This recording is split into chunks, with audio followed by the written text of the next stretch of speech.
The Salt and Light Preservation Center, welcome. Thank you for your support. Ayan oh, gawaan ng asin.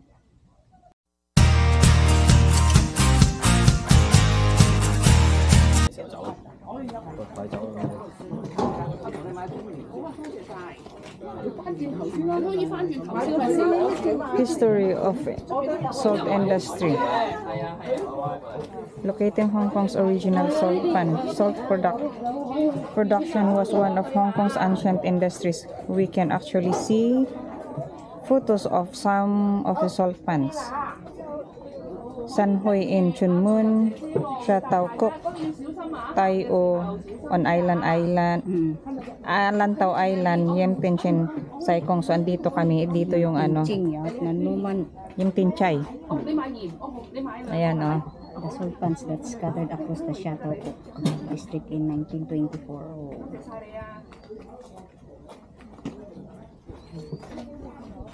The salt pans that scattered across Sha Tau Kok district in 1924.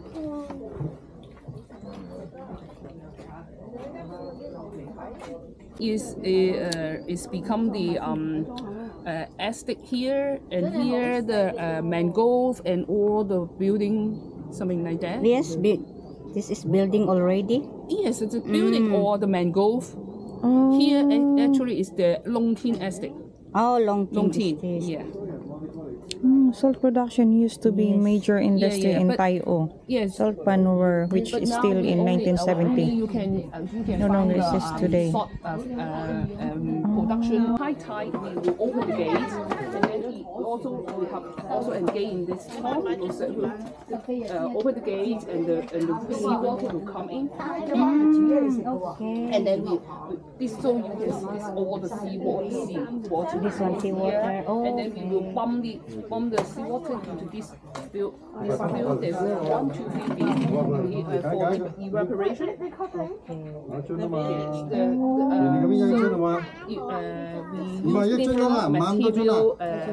To build the base, to increase the evaporation, the rate of evaporation. And the last one is the more concentrate. It's about 28 degrees. We need to count because 1, 2, 3 fields with different concentration, and the last one is the more concentrate. Oh, the last one. The last one. Okay. So there, you see there's a girl over there. Yes. We have a demonstration over there, and you can see the salt crystal over there. You can see. Okay, thank you. You can go there, and there is the mango around our salt farm. Okay, thank you so much. That's the that's nice. Na din. Oh. Seawater. Okay. This is where the it's salty. Normally salt water will be split between different pools during evaporation process. There are few benefits to this, including may asin na nakalagay ng asin.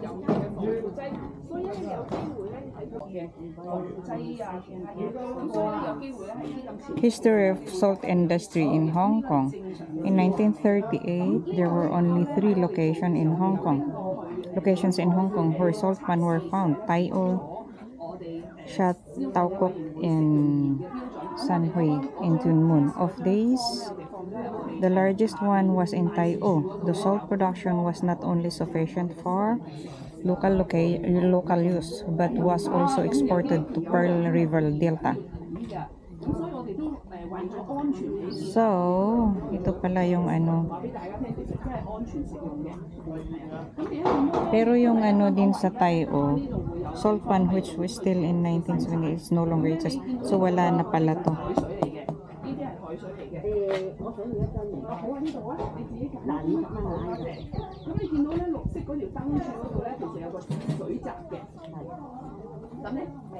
Hong Kong has been for centuries known for salt production. In May, people labored in the salt pan along the coast of Hong Kong.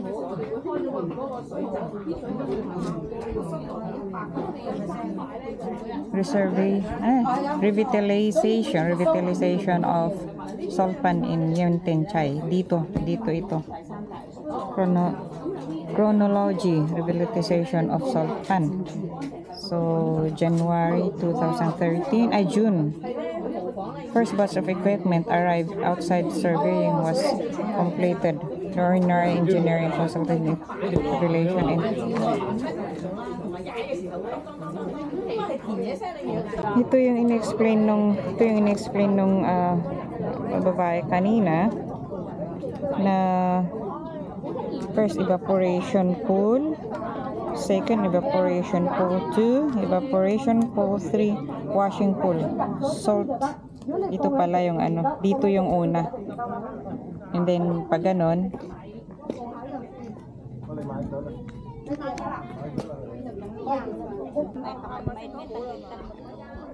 naka-unlawayan. Ito yung ano gawaan ng asin dito sa Yuntin Chai. Ito yung parang yun yung first na anuhan ng yung seawater, tapos ibubumba nila dito hanggang dun sa final pool dun para magiging yun na yung final evaporation daw.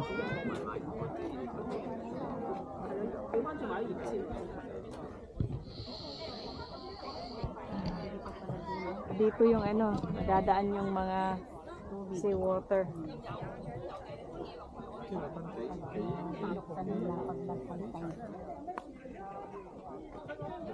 And where is this? Saan yung ano? Over there. Okay. Bubuksan nila doon sa ano, bubuksan nila yung ano doon, yung galing doon sa may pool na yun, green na pool, doon yung manggagaling yung seawater papunta dito. Tapos pupunta doon sa pati doon sa ano, bubuksan niya.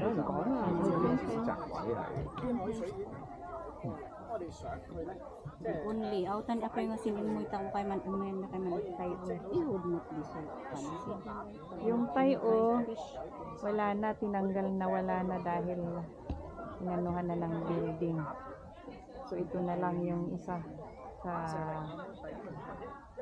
anuhan ng asin. Dito yung final pool ng evaporation. Bali tatlo siya.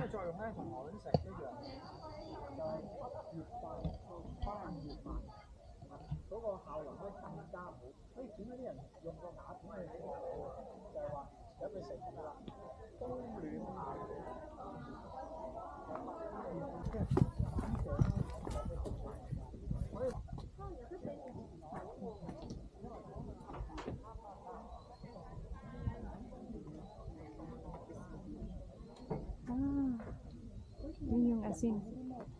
Malalaki.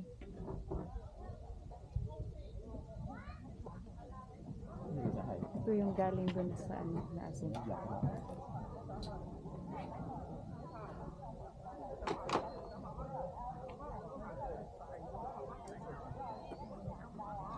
Yun oh, doon yung ano, doon yung bukasan.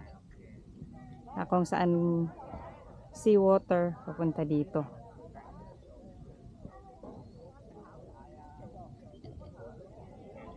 Sting dun. Ito, maliit lang siya yung ano, hindi siya masyadong ano, no? Maliit siya pero may we can see that some salts already were preserved. So it's my first time to explore about salt. First time kong makakita na kung paano, ay may mga crabs oh. First time kong makita na merong dito yung ano, yung paano gumawa ng asin. At least na-explain nila dun sa kabila na pagka high tide, ino-open nila yung parang gate ng tubig papunta dito. Tapos yung papaano i-ano dun magiging asin.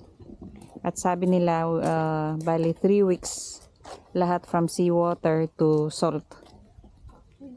3 weeks lahat. Over there, the small crab.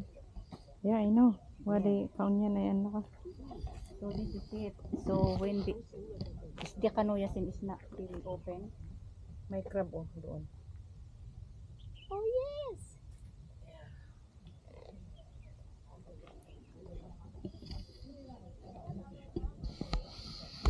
I saw crab. Okay. Living in harmony. Rural community in Yimtinchay, the salt in light preservation. Center. Salt production is constrained by external circumstances until the stars align. Salt worker of the old days had no choice but to resign themselves to fate. Now Yimtinchay has its salt pan revitalized, blessed with its ancestral wisdom in method of producing high quality salt. This artwork helps salt workers overcome the weather constraint, and its unique appearance matches with the environs to provide a setting for natural salt making, exploring the humanity history in situ at the same time. The landscape paved with green of salt serves as a counterpoint to the larger scenery in Yimtinchay, allowing us to express gratitude for the fruits of labor in our pursuit for a brighter future. Ito ang anditong makikita. Fish, Harmony. Oo nga na. crab, fish, at saka ano nga ba to? Ano na to? Birds.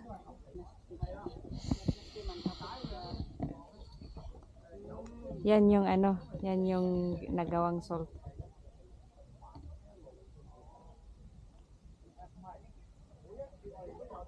Ang daming ano pool na pinag-anuhan ng tubig, yung lilinisin yung tubig.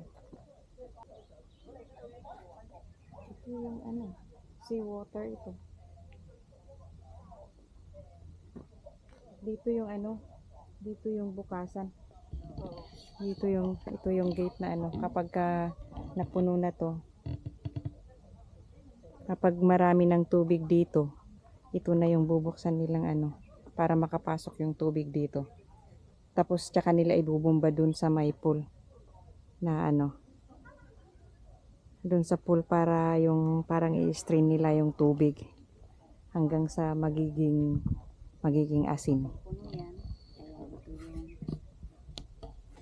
Mud keeper? Yeah. The mud keeper? Yeah. Do we just only saw the crab? Only what? The crab. Only the crop? Yes. Oh.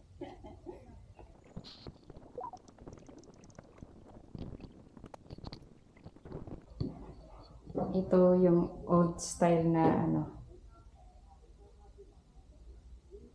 paano gumawa ng asin.